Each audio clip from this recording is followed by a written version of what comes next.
Perkenalkan, namaku Kemiket. Aku mahasiswa yang rajin mencatat. Siapkan buku dan penamu. Jangan sampai kalah denganku ya. Assalamualaikum warahmatullahi wabarakatuh. Selamat pagi. Untuk pertemuan minggu lalu kita sudah membahas tentang atom-atom, kemudian penyusunnya itu apa, kita belajar unsur dan sistem periodik unsur. Nah, untuk kesempatan kali ini kita akan belajar mengenai rumus kimia dan tata nama senyawa. Jadi di kompetensi materi baru ini itu Anda akan belajar bagaimana unsur-unsur itu membentuk suatu senyawa dan juga aturan penamaannya untuk senyawa-senyawa kimia. Oke, kita langsung mulai saja. Sebelum Anda ke aturan penamaan tata nama ya, itu terlebih dahulu Anda harus mengenal apa itu senyawa, gitu ya. Jadi, senyawa itu merupakan zat tunggal yang merupakan gabungan dari dua unsur atau lebih yang terbentuk karena ikatan kimia. Jadi, yang perlu Anda garis bawahi di sini bahwa yang hanya zat tunggal itu tidak hanya unsur ya, tapi zat tunggal itu bisa unsur, bisa senyawa. Perbedaannya di mana? Kalau unsur itu dia tidak bisa terbagi lagi ya, karena hanya satu, dia punya satu atom gitu. Nah, kalau senyawa dia bisa terbagi lagi karena senyawa ini terdiri dari dua unsur atau lebih, tapi dia zat tunggal seperti itu. Nah, kemudian senyawa ini itu sudah mempunyai sifat yang berbeda dari sifat-sifat unsur penyusunnya. Jadi misalnya ada senyawa air ya, atau H2O. Nah, sifat dari unsur atau atom hidrogen sendiri dengan sudah membentuk senyawa H2O dengan O atau oksigen itu pasti sudah berbeda gitu ya. Jadi sifat dari unsur penyusun dari senyawa air ini dan senyawa airnya sendiri itu sudah berbeda seperti itu ya. Ini contoh-contohnya. Oke, kemudian ada molekul ya. Molekul merupakan bagian terkecil dari senyawa yang terbentuk dari kumpulan dua atom lebih yang berasal dari unsur yang sama atau berbeda. Jadi, molekul ini bisa dibentuk dari dua unsur atau atom yang sama atau dua atom atau lebih tapi dari unsur yang berbeda. Karena seperti ini, maka molekul itu terbagi atas yang pertama itu molekul unsur ya. Molekul unsur itu penyusunnya adalah atom atau unsur yang sama. Contohnya ada ini ya, H2O2 N2 ya. Hidrogen, oksigen, nitrogen yang terbentuk dengan sama atomnya ya, sama-sama H, sama-sama O, sama N ya, tapi ini sudah satu molekul. Itu dinamakan molekul unsur ya, atomnya yang sama. Kemudian ada lagi molekul senyawa. Kalau molekul senyawa, atom yang membentuk senyawa itu ya, atau molekul itu adalah berbeda ya. Contohnya seperti tadi molekul air, kemudian ada molekul karbon dioksida ya, ada hidrogen klorida atau HCl. Nah, seperti itu. Tahu bedanya ya. Jadi molekul ini bisa dibentuk dari unsur atau atom yang sama, juga dari atom yang berbeda yang disebut molekul senyawa. Seperti itu. Oke, kita ke rumus kimia ya. Jadi unsur-unsur itu kan bisa berikatan membentuk suatu senyawa seperti itu ya.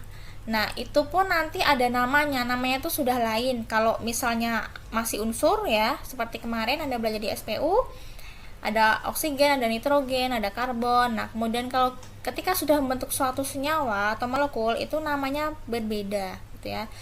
Nah, sebelum itu kita harus tahu rumus kimia itu apa. Jadi rumus kimia itu merupakan rumus yang menyatakan jumlah dan jenis unsur atau atom penyusun suatu senyawa. Jadi dia ada jumlahnya dan juga unsurnya itu apa. Nah, seperti itu. Nah, Jadi rumus kimia ini terdiri dari yang pertama tuh lambang unsurnya ya. Jadi suatu senyawa tuh kan pasti penyusunnya unsur. Nah, itu berarti ada lambang unsurnya ya. Kalau oksigen berarti O, kalau nitrogen berarti N. Dan jumlahnya ya, atau yang kita sebut adalah angka indeks. Itu yang mengindikasikan jumlah dari unsur tersebut dalam suatu molekul atau senyawa. Gitu ya. Contohnya seperti ini. Misalnya ya, ini ada satu molekul H2O ya, atau molekul air ya. Molekul air itu terdiri dari 2 atom hidrogen dan 1 atom oksigen. Tetapi di dalam kimia, satu ini biasanya tidak ditulis, sehingga rumusnya itu kan H2O saja ya, satunya tidak ditulis. Nah, ini berarti yang disebut lambang unsur itu berarti yang hidrogen dan oksigen ya, lambangnya ada ya. Kemudian ada angka indeks. Angka indeks itu adalah yang berapa jumlah dia ya, jumlahnya, jumlah penyusunnya itu berapa ya. Kalau dalam satu molekul air berarti hidrogen itu ada 2 dan oksigen itu ada 1 gitu ya. Ini bukan 0 ya, tapi 1. Jadi kalau ditanya dalam satu molekul H2O itu terdapat berapa atom hidrogen, kemudian ada berapa atom oksigen ya. Jadi dalam satu molekul air ini itu berarti ada 2 atom hidrogen ya, karena ini hanya satu molekul ya, dan 1 atom oksigen dalam satu molekul air, seperti itu. Nah, kalau kasusnya 4 molekul air ya, maka kalau kasusnya 4 molekul air berarti terdiri dari 8 atom hidrogen. Jadi ini adalah seperti faktor pengalinya ya. Jadi 4 dikali 2 itu kan 8 ya. 8 atom hidrogen dan 4 atom oksigen. Jadi kan ini 4 ya. Dan oksigennya tadi kan 1 ya kan. Jadi 4 kali 1 kan 4. Jadi dalam 4 molekul air itu terdapat 8 atom hidrogen dan 4 atom oksigen. Nah, seperti itu. Ya, jadi rumus kimia itu ada lambang unsurnya dan ada angka indeksnya, seperti itu. Oke. Nah, apa saja rumus kimia itu ya? Rumus kimia itu ada rumus molekul atau RM, kemudian ada rumus struktur, kemudian ada rumus empiris. Nah, biasanya rumus kimia itu juga disebut rumus molekul ya. Dia juga menyatakan jumlah sesungguhnya dan juga unsur-unsur penyusunnya gitu. Nah, kalau rumus struktur itu yang menunjukkan bagaimana atom-atom itu terikat satu dengan yang lain dalam satu molekul. Jadi kan dalam satu molekul ini ya, misalnya tadi H2O ya, molekul air. Nah, kalau rumus struktur itu mengindikasikan seperti apa ya atom-atom terikat satu dengan yang lain itu dalam satu molekul air. Nah, itu dinamakan rumus struktur. Kemudian kalau rumus empiris itu merupakan rumus kimia yang menyatakan jumlah perbandingan paling sederhana ya. Jumlah perbandingan paling sederhana dari suatu unsur atau atom yang menyusun suatu senyawa tersebut ya. Nanti Anda pahami dulu, nanti ada contohnya ya. Jadi kalau rumus kimia itu biasanya juga disebut rumus molekul. Kemudian kalau rumus struktur itu bagaimana atom-atom itu terikat ya dalam suatu molekul. Kalau empiris itu perbandingan sederhana ya, jumlah perbandingan paling sederhana dari unsur yang menyusun suatu senyawa atau molekul tersebut. Gitu, oke. Kita coba ke contohnya ya. Contoh ada rumus molekul dan rumus empiris itu seperti apa. Nah, misalnya seperti ini. Senyawanya adalah oksigen ya. Rumus molekul ya, karena tadi molekul itu pengertiannya kan hampir sama dengan rumus kimia ya, atau bisa juga disebut kimia, dia juga ada jumlah dan juga unsur ya penyusunnya. Maka ini kalau oksigen berarti O2 ya. Ada lambang unsur, ada angka indeksnya 2. Nah, rumus empirisnya itu hanya O saja, karena tadi empiris apa? Empiris itu adalah jumlah perbandingan paling sederhana. Jadi seperti itu ya. Kalau untuk atom diatomik ya atau biner ya, dua seperti ini dengan molekul yang sama, dengan atom yang sama, maaf, itu rumus empirisnya cukup ditulis lambang unsurnya saja gitu ya. Kemudian ada belerang ya, belerang itu rumus molekulnya S8.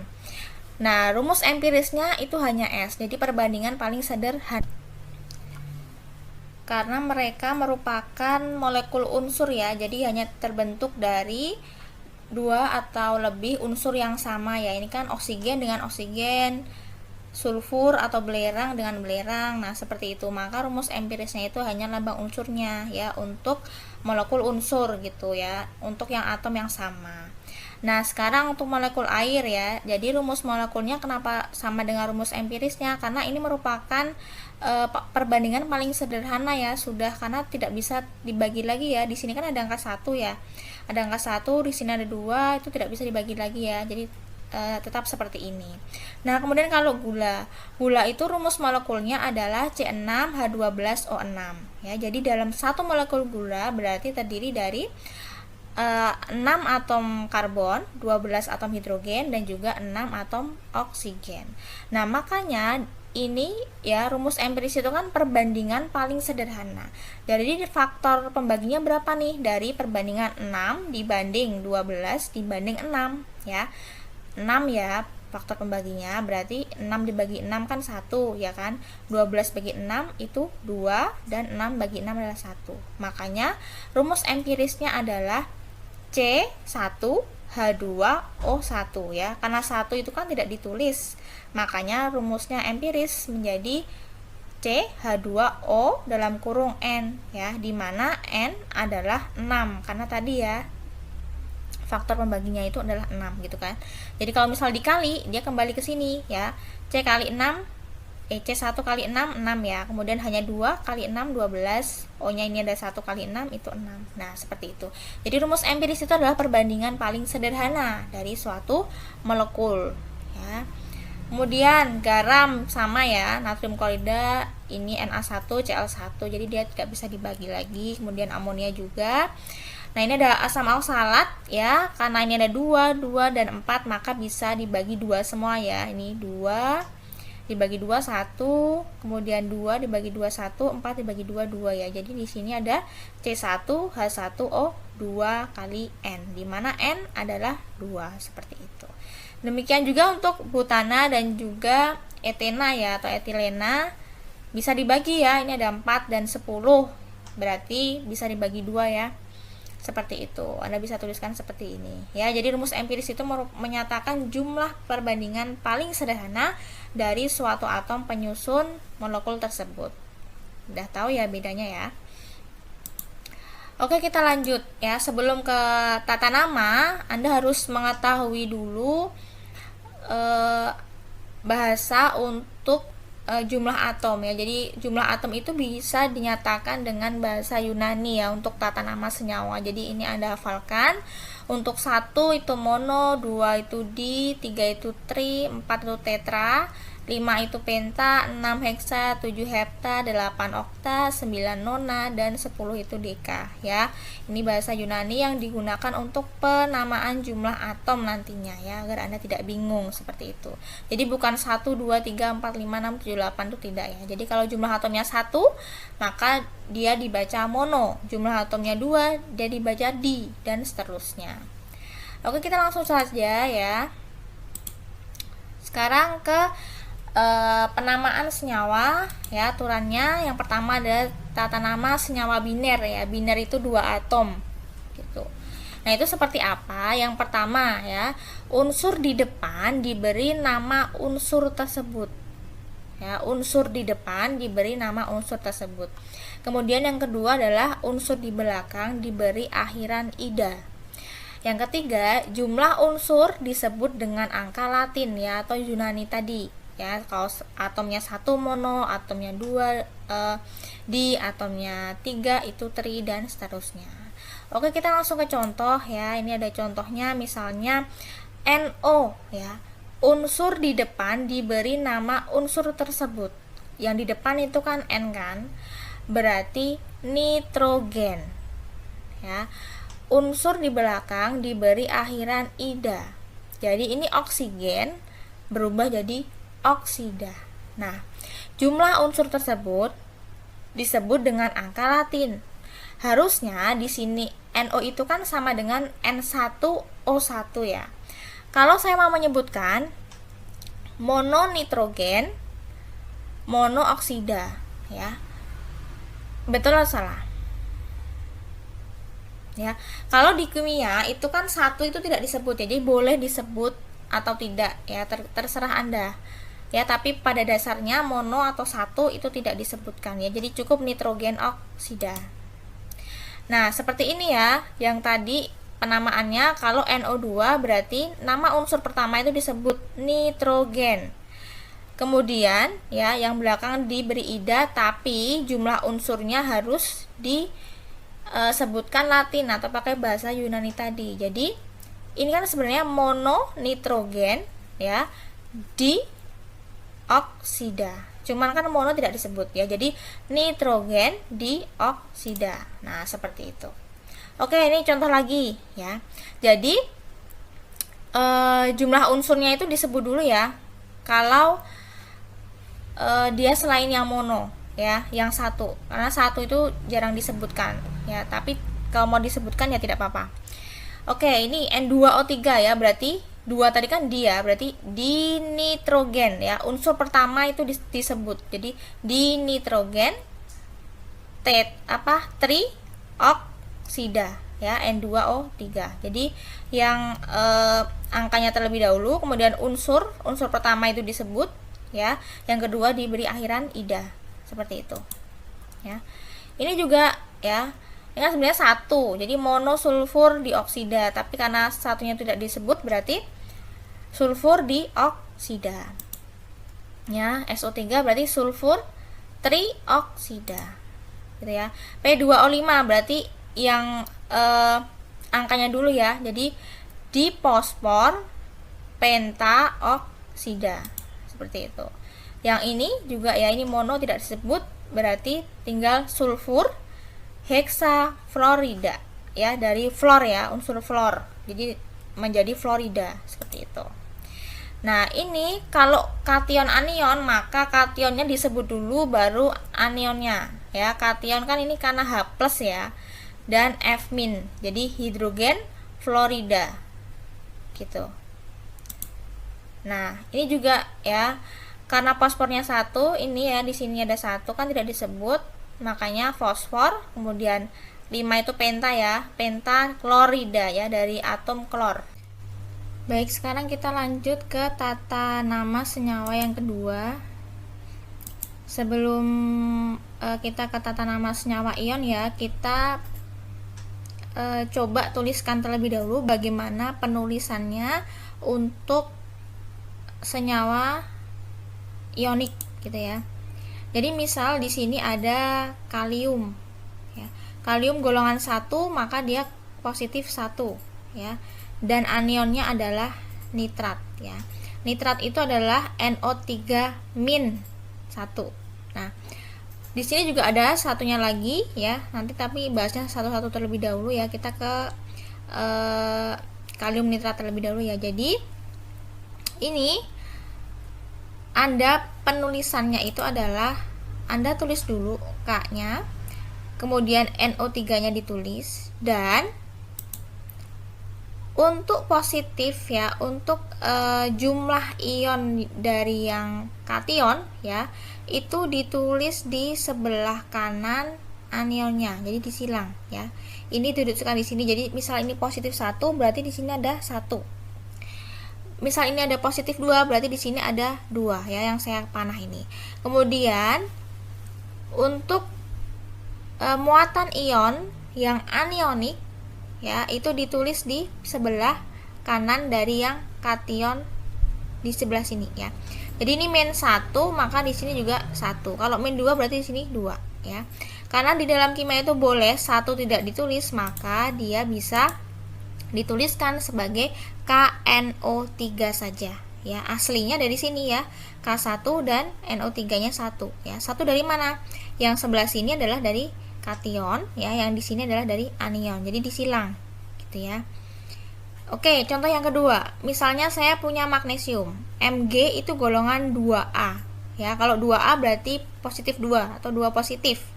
Ditambah nitrat itu NO3 min. Anda perhatikan ya penulisannya ya. Jadi kayak NO3 minusnya yang anion ya, bukan NO3 min, 3-nya di atas itu bukan ya.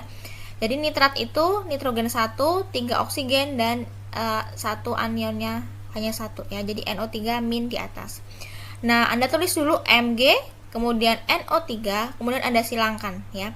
Karena kation ini ya, magnesium itu 2 positif, Anda silangkan tulis di sebelah NO3 2 ya, karena 2 positif. Kalau 1 berarti tulis 1 gitu ya. Nah, anionnya ini ada 1, silangkan ke sini ya. 1. Kalau anionnya 2 berarti 2 gitu ya. 1 di kimia bisa tidak ditulis. Jadi Mg NO3 2 kali. Nah, seperti itu. Paham ya? Jadi nanti kalau saya menyebutkan seperti ini tuh asalnya dari mana sudah tahu ya penulisannya gitu.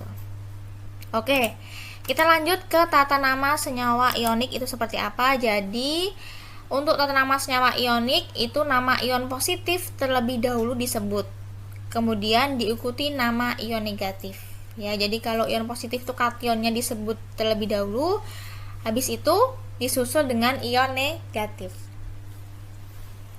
Contoh ini ya, ini ada kation ya, dan yang mendatar itu anion ya. Anion itu yang minus ya. Oke, di sini ada K positif. K golongan 1 berarti positif 1. Mg golongan 2 berarti positif 2 gitu ya. K itu kalium, Mg magnesium. NO3 min nitrat ya. Jadi diambil dari nitrogen ya, nitrogen, tapi nama untuk anion ini adalah nitrat gitu ya. Jadi yang pertama yang diingat adalah unsur yang depannya ya. Kemudian CO3 2 min itu karbon ya, makanya karbonat. Kemudian P ini kan fosfor ya, jadi fosfat gitu ya. PO4 3 min, nah seperti itu. Nah, makanya kalau disilangkan kayak contoh saya tadi ya, dia jadi KNO3. Penyebutannya adalah ion positif terlebih dahulu. Karena dia kalium dan dia nitrat berarti kalium nitrat ya. Penulisannya kenapa seperti ini itu asal mulanya dari yang sebelumnya saya jelaskan gitu ya. Kemudian yang kedua ya, ini disilangkan coba. Kalium karbonat positif disebut terlebih dahulu, kemudian yang anion disebut kemudian ya. Kalium karbonat. Kenapa penulisannya seperti ini ya? Tadi asalnya dari yang sebelum saya jelaskan ya. Jadi K-nya itu positif 1, maka ditulis di sebelah kanan CO3 di sini ya. CO3 ada 2 minus, ditulis di sini ya, disilang karena ini 1 jadi tidak usah ditulis ya. Jadi K2CO3. Begitu juga dengan fosfat ya. Misalnya ini Mg 2 positif ya. Kemudian fosfat itu 3 negatif ya, MgPO4. Ya, iya benar. Mg 3PO4 2 kali ya, magnesium fosfat. Itu berasal dari mana? Mg kan 2 positif ya, taruh di sebelah kanan fosfat. Biar stabil ya, biar sama gitu loh intinya. Kemudian ini fosfat itu kan 3 negatif ya, taruh di samping Mg. Jadi disilang ya. Ini nggak bisa disederhanakan lagi ya. Jadi Mg3PO4 2 kali magnesium fosfat. Nah, seperti itu. Paham ya? Oke, ini ada tabel daftar ion positif kation ya. Anda harus hafalkan ini ya penamaannya. Jadi kalau misal golongan 1 itu positif 1 ya, seperti asam-asaman itu H positif ya, asam klorida, asam nitrat itu hanya itu H positif 1 seperti itu. Amonium itu NH4 positif ya. Natrium golongan 1 berarti positif 1. Ini kalsium ya, maaf. Kalsium ya, Ca2 positif ya, golongan 2 ya, barium juga golongan 2. Nah, besi itu ada besi 2, ada besi 3 ya. Kalau besi 2 berarti ya kan muatannya 2 positif. Ya, kalau besi 3 berarti 3 positif. Nah, seperti itu. Aluminium golongan 3 berarti Al3 positif gitu ya, dan seterusnya. Anda nanti cari lagi di referensi kation-kation itu apa saja, kemudian Anda hafalkan ya untuk tata nama senyawa. Kemudian yang untuk daftar anion ya, itu ada ini ya, fluorida F ya, fluorida Cl-, F-. Nah, ini kan golongan halogen. Halogen itu -1 ya, karena dia golongan 7. Ya, golongan 7 untuk memenuhi kestabilan aturan gas mulia berarti dia harus menangkap 1 elektron kan. Jadi dia min 1 semua ya. Jadi F min, Cl min. Nah, seperti itu. Makanya muatannya min 1. Kemudian ada nitrat ya, NO3 min tadi. Sulfit, sulfat ya. Pembedanya di jumlah atom oksigen ya. Sulfit itu atom oksigennya 3. Kalau sulfat itu atom oksigennya itu 4 ya, sama-sama negatif 2 gitu. Ada karbonat ya, kemudian fosfit, fosfat itu yang membedakan adalah kalau yang it ya, itu yang atomnya sedikit gitu ya. Jadi fosfit itu atom oksigennya sedikit ya, 3. Kalau fosfat berarti atom oksigennya 4 gitu ya. Oh ini maaf ya, ini min 4 ya. Saya juga salah nih nulisnya. Oke, ini min 4. Nah. Yap. Nah, kromat ya itu CrO 4 2 min ya, muatannya 2 negatif.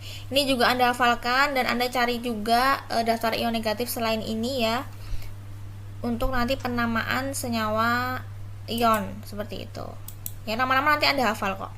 Nah, ini ada latihannya ya, tolong nanti ditulis ya, tulis rumus empiris senyawa berikut ya. Tadi sudah ada latihannya.